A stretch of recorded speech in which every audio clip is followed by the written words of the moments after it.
Assalamualaikum warahmatullahi wabarakatuh.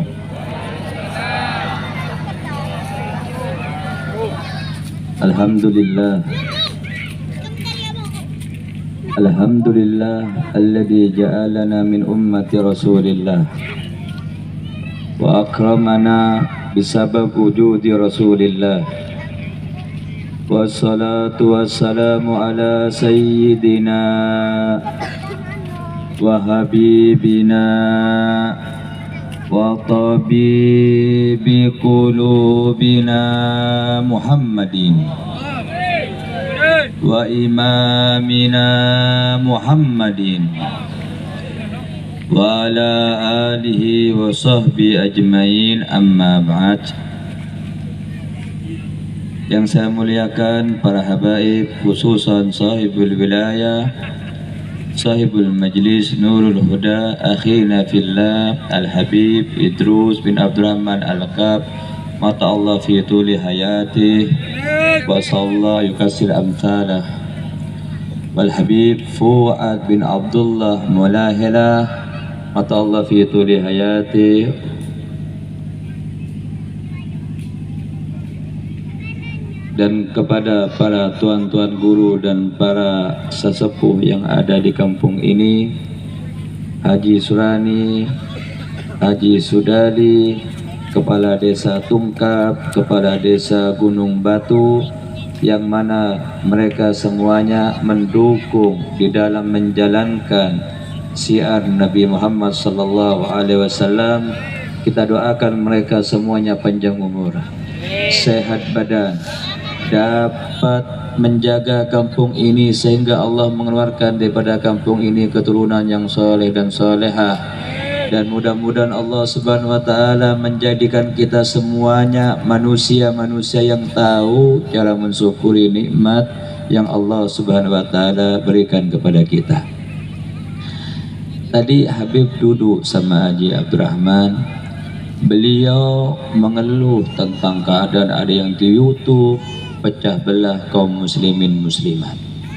Kemarin Habib duduk di Bunyamin, residen, duduk dengan orang kaya-kaya, mereka mengeluh tentang kesehatan, mereka mengeluh takut mati, mereka mengeluh tentang ekonomi yang anjlok.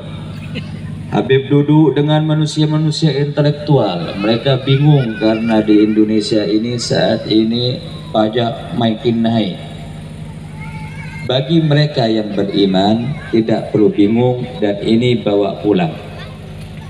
Ada manusia yang takut mati, ada manusia yang takut sakit, ada manusia yang takut susah. Walhasil mereka tidak mendapatkan ketenangan dan keselamatan dalam hatinya. Sebabnya cuma satu, dia lupa dengan Allah Subhanahu wa ta'ala. Habib kelupas satu ayat langsung bawa pulang, insya Allah berkah. Apa kata Allah Subhanahu wa ta'ala? Dan ayat ini sudah Habib sampaikan kemarin di Masjid Bunyamin. Apa kata Allah? Alladzina amanu walam yalbisu imanahum bidzulmin ulaika lahumul amnu wa hum muhtadun. Alladzina amanu, mereka manusia-manusia yang beriman, walam yalbisu imanahum bidzulmin, imannya yang mereka miliki, keyakinan dia yang mereka miliki, keyakinannya kepada Allah dan Nabi, taat kepada Allah dan taat kepada Nabi. Walam yalbisu imanahum bidzulmin, keimanannya tidak dicampuri dengan dosa, keimanannya tidak dicampuri dengan kezaliman, keimanannya murni taat kepada Allah dan mereka menjauhi semua larangan Allah. Ulaika lahumul amnu, maka mereka itu yang mempunyai iman sempurna pasti akan mendapat keamanan, pasti mendapat keselamatan, pasti akan dijaga oleh Allah Subhanahu wa ta'ala. Mau krisis bagaimanapun, mau penyakit bagaimanapun, mau keadaan mencekam bagaimanapun, Allah yang ngasih jaminan keamanan kepada mereka yang beriman, tapi dengan catatan iman imannya tidak dinodain dengan kezaliman, imannya tidak dikotori dengan perbuatan maksiat, humul muhtadun, mereka lah manusia-manusia yang dapat hidayah. Mudah-mudahan kita semuanya mendapat hidayah dari Allah Subhanahu wa taala. Dulu waktu Habib mondok tahun 93, Habib duduk dengan guru Habib. Yang Habib perhatiin di dalam kehidupan guru Habib itu, dia tidak pernah tidur malam, dia banyak istiqomah, banyak sholat, jam 12 tidur, jam 1 bangun sampai subuh.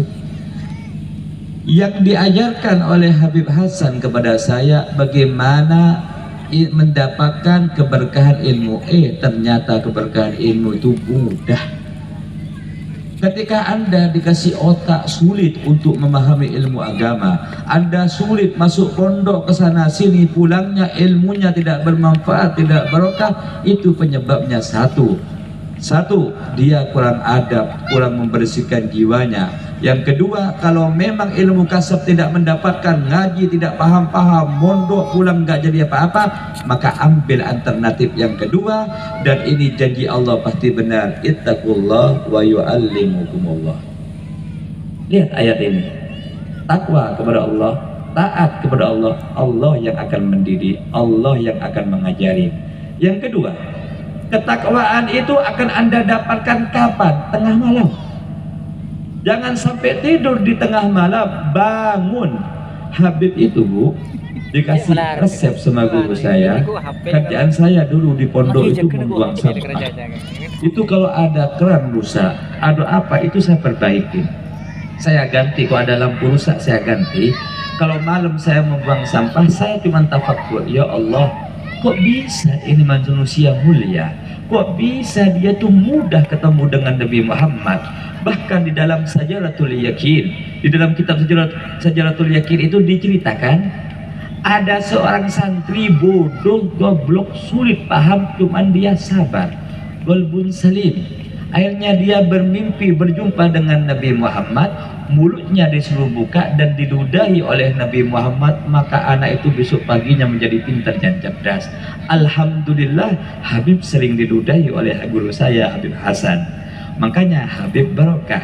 Dulu waktu Habib mau diajak ke Hadramut, mungkin Habib kalau ke Hadramut itu dulu levelnya itu Habib Ahmad bin Jindan, Salam Tamhid. Makanya Habib tidak berangkat, yang berangkat itu Safi Sahab, cuman dia keribat talim. Ada Muhammad bin Thohir, beliau teman-teman Habib, adik kelas Habib, ada yang satu kelas sama Habib. Mereka berangkat, Habib tidak berangkat. Nggak boleh, Habib jadi keamanan. Bukan tidak kepingin ke Hadramut. Teman-teman tanya, Habib tidak mau ke Hadramut. Ngapain ke Hadramut? Baik kandang.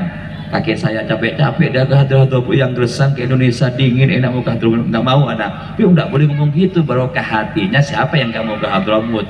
Wandatul berdatul aulia. Cuman waktu itu Habib jual SS Kamilho, nggak mampu untuk ongkos ke Hadramut. Jadi kalau ada teman datang pakai mobil Cherry depan pondok, bawa nasi bungkusan, sambal terasi, makannya rebutan asik, Habib itu menghayal, ya Allah, kapan anak punya mobil Cherry waktu itu? Tahun 95 dulu ngetren mobil Cherry. Dipanggil oleh Hasan ketika anak-anak pagi datang ke Bangil belanja dengan ongkosnya, Habib nggak punya uang. Kan guru saya wali kasab, dipanggil Ali Beti dan maktab, khud sahih fil bait. Nah, ngambil saya dikasih uang 20.000 anak ke Bangil. Nah, beliau mengatakan, Ali nanti ente kaya. Kaget Habib kaya. Habib tidak mau kerja. Coba guru saya bilang ente nggak kaya, mungkin Habib dagang. Mau saingan saya sama Abdul Rahman, nggak bisa, bang, saya sarjana aja, Abdul Rahman nggak sarjana, harus kayaan saya dong. Tapi karena guru saya bilang saya kaya, nggak mau kerja, nggak mau capek, anak nikmatin. Karena dunia itu wa mahiyat dunya illa laibun walahu. Dunia itu permainan, ya kita main-mainkan aja, jangan sampai kita dipermainkan oleh dunia. Kenapa? Ya dunya man khadamani fastakhdumi wa man khadamaki fastakhdumi. Wahai dunia, apabila ada manusia sibuk hanya untuk Allah, sibuk taat kepada Allah, maka dunia itu menjadi budaknya. Kalau ada ulama enggak kaya, saya bingung. Contoh begini, Mbak pulang ke rumahnya, Pian punya anak. Antum apa ya? Bahasa Madura Pian ya? benan di anak gitu ya. Ente di anak, pas anak ente itu taat, bakti ke ente, berbakti sama ente, setiap hari cium tangan, cium kaki, otomatis ente akan sayang sama anak itu, ente akan perhatian sama itu, pasti ente akan mengusahakan bagaimana anak ini sukses dalam hidupnya, betul? Sekarang Anda mau tanya, apabila ada ulama yang taat dengan Allah, menyambung melaksanakan perintah Nabi Muhammad, lalu bagaimana Allah akan mensengsarakan pejuangnya Nabi Muhammad? Lalu bagaimana warasahnya Nabi Muhammad akan disengsarakan oleh Allah, akan dihinakan? Tidak bakalan. Cuman ada manusia itu wali yang susah, kayak seperti Abu Dzar Al-Ghifari ya. Dia seorang waliullah, ma'rifat, ilmunya tinggi, dia tinggal di pelosok kampung, susah, meninggalnya yang takziah sedikit. Ada menantunya Nabi Muhammad itu Sayyidina Ali bin Abi Thalib, sampai dia itu kerja itu ngangkat air ngisi rumah orang, jadi kuli air itu. Tapi ilmunya tinggi, ma'rifatnya luar biasa, pengetahuannya luar biasa, tapi dia lebih memilih cinta kepada Allah daripada dunianya. Ada menantunya Nabi seperti Utsman bin Affan, dia orang kaya raya, tapi dia banyak bersedekah, banyak infak, dia lebih mendahulukan akhiratnya, bahkan meninggalnya pun dia memeluk Al-Quran. Seperti Abu Hanifah itu adalah pedagang kain sutra, orang kaya, cuman dia banyak menginfakkan sampai dari hayatnya itu uangnya hampir mau habis karena diinfakkan kepada umat, karena dia manusia yang cerdas, dia akan memetik nanti ketika meninggal dunia. Begitu juga guru saya itu kalau mau bangun kepingin 8 miliar, itu ada yang nyumbang 800 juta, itu 800 juta dibagi semuanya sama guru saya. Tadi Habib bawa uang sekepok, sekantongan, semua yang kuliah Habib suruh makan pentol, sampai orang tukang pentol itu mimpi apa semalam? Habis pentolnya. Kenapa? Karena Habib besok mencari uang yang 5 miliar. Iya, jangan nanggung-nanggung ente. Coba ente bayangkan dalam otak ente. Ya Let, kalau seandainya saya punya anak kayak Habib Ali, beruntung tidak? Beruntung tidak? Ya nasib, karena ente tidak sama. Yang bikin anak soleh dan solehah ibunya, paham? Kalau ibunya hidupnya setiap hari ngaji Al-Quran, setiap hari taat tinggal di rumah, insya Allah Allah Ta'ala berikan anak yang soleh dan solehah. Tapi kalau ibunya setiap hari naik gunung turun gunung, ya anaknya jadi pemain sepak bola, betisnya kayak Ronaldo. Betul? Tapi kalau ibu-ibunya setiap hari keboko cari duit, ya lakinya akan jadi pembantu. Makanya nggak bakalan ada ibu-ibu itu akan solehah ketika dia megang duit. Nggak bakalan, mustahil. Pasti dia akan menyuruh lakinya. Itu lihat ibu-ibu itu. Depan Habib aja, oh masya Allah seakan-akan setia. Dusta. Nggak ada. Kalau sudah perempuan megang duit, usaha, berani sama lakinya. Ingat, wanita kalau sudah megang duit, wanita kalau sudah usaha, pasti dia akan jadi mak lampir, jadi setan. Laki-laki sehebat apapun, walaupun suka berkelahi, suka ini, kalah sama wanita. Ulek itu gede, ditembak nggak mati-mati, kena cewek letoy. Betul? King Kong, film King Kong tahu, ditembak nggak mati-mati, kena cewek letoy. Betul? Tapi yang pengikut Nabi Muhammad, no way. Kalau istri Habib WA ke Habib pengajian, Habib kawin 2, kawin 3, nggak berani. Betul? Ini enggak, lakinya kemana? Gimana pian? Pulang, wah, hei ente itu dibeli wanita, jangan usah berani sama suami. Kalau bagaimana anaknya mau alim, bagaimana anaknya mau soleh dan soleh, wong bininya aja nggak taat sama lakinya. Habib suami saya nggak sembayang, walaupun tidak sembayang, tugasnya ente taat. Habib suami saya ini suka keluyuran, suka kawin, biarin, tugasnya ente taat. Di Jember ada seorang wanita, dia itu dianiaya oleh suaminya selama 30 tahun, ditempelengin, didogo, mabuk-mabukan lakinya, itu sampai ditendang-tendang bininya. Orang kampung ngamuk-ngamuk mau mukul itu suaminya. Kata istrinya, jangan dipukul, itu hak suami saya.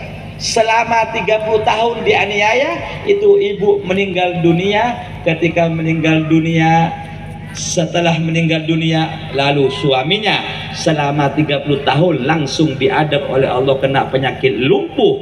Setelah 30 tahun dia lumpuh, baru meninggal dunia. Anaknya mimpi ibunya, kata ibunya, wahai anak, kuburkan abah di samping makam mama. Setelah dikuburkan abah di samping makam mama, subhanallah, ternyata kuburan ibunya masih utuh. Itu menunjukkan manusia taat sama lakinya. Jangan jauh-jauh, Asia istrinya Fir'aun. Fir'aun kejam, Fir'aun tidak tahu agama, bahkan dia ngaku Tuhan. Tapi Asia manusia yang sabira, yang taat kepada mendidik Nabiullah Musa. Akhirnya Asia masuk surga. Istrinya Nabiullah Nuh, nabi ini, istrinya masuk neraka, anaknya masuk neraka, walaupun bapaknya nabi. Kenapa? Ibunya bejat, ibunya durhaka. Ingat, ente lihat, baca dalam kitab Kunusus Sa'adah atau Masratul Rawi atau Hilyatul Aulia, semua aulia illah pasti ibunya solehah. Tidak bakalan kalau ibunya setiap hari naik gunung turun gunung. Wah, iya, kalau kitab Tadkirun Nas Habib Umar atau mengatakan Sa'idul Habib, Su'dul Habib, Nazal Habib Al-Habib, saya Ali Barah mengatakan, ya Habib Umar, kenapa manusia itu selalu mengatakan, oh Habib naik gunung, Habib turun gunung? Apa kata Habib Umar? Ya Ali, kalau seandainya mereka itu memandang kepadaku sebagaimana engkau memandang kepadaku, orang satu kampung, satu gunung batu ini akan kujadikan wali semuanya. Abi Husain bin Abdullah bin Husain bin Tahir, ketika mau meninggal dunia, beliau mengatakan, mana manusia kok nggak ada takziah, mana manusia nggak ada melihat wajahku. Lalu anaknya mengatakan, ya Abah, kenapa Abah mengatakan semacam itu? Wahai anakku, kalau ada manusia melihat wajahku pada saat ini, wallah aku jamin mereka masuk ke dalam surga Allah Subhanahu wa taala. Ditanya, kenapa Abah begitu? Bagaimana tidak? Ainain, kedua bola matanya mulai kecil yang dilihat Nabi Muhammad, kedua bola matanya mulai kecil yang dilihat aulia min aulia illa Allahumma sholli ala Muhammad. Kalau kita keluar rumah, yang dilihat kulit gede-gede, pantat gede-gede, betul? Jangan mimpi jadi wali, pecinta aulia, pecinta orang soleh. Hidup yang paling nikmat mulai detik ini, jangan tinggalin sholat. Kerja silahkan, insya Allah ente sugih, tapi jangan tinggalin sholat. Pesan Habib, kalau ente tidak meninggalin sholat, pasti masuk ke dalam surga Allah, betul? Jangan tinggalin sholat. Dalam kitab ada seorang laki-laki, kerjaannya mabuk. Saking kuatnya dia mabuk, belum nyampe depan rumahnya sudah teret dia jatuh depan rumahnya. Di kota itu ada seorang waliullah yang khalwat di gunung batu. Tugasnya dikir, kalau ada hajat datang ke waliullah itu. Si mabuk ini meninggal dunia. Setelah meninggal dunia di kampung itu nggak ada yang mau mensolatin, tidak ada yang mau mengkuburkan. Dia disimpan di samping got karena laki-laki ini selalu mabuk.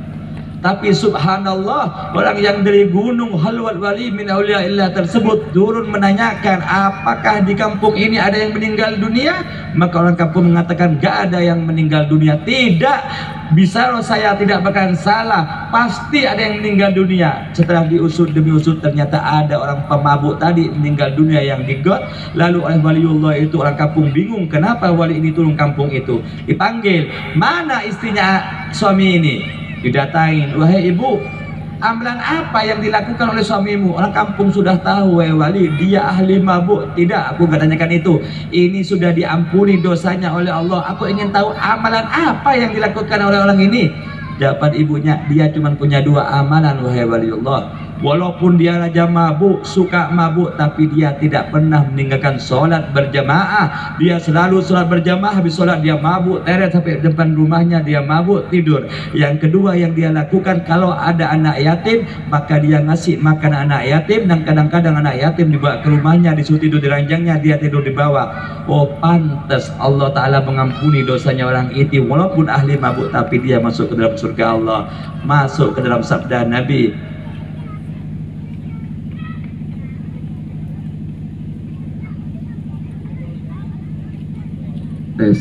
Amalan yang dihisab oleh Allah Ta'ala pertama kali sholat. Kalau sholatnya baik, insya Allah semuanya baik. Ingin lihat istrinya baik, lihat sholatnya. Ingin lihat anaknya baik, lihat solatnya. Kalau solatnya baik, makanya semuanya baik. Kesimpulan pada malam ini, keamanan pasti ada dalam diri kita apabila kita taat, iman kita mantap dengan Allah Subhanahu wa taala, tidak dinodain dengan maksiat, tidak dinodain dengan kezaliman. Pasti Allah akan meletakkan dalam hati Anda keamanan, keselamatan, ketenangan. Dunia mau rusak bagaimanapun pasti aman, santosa. Amin ya rabbal alamin. Ayo mahlul giyab ya na salam.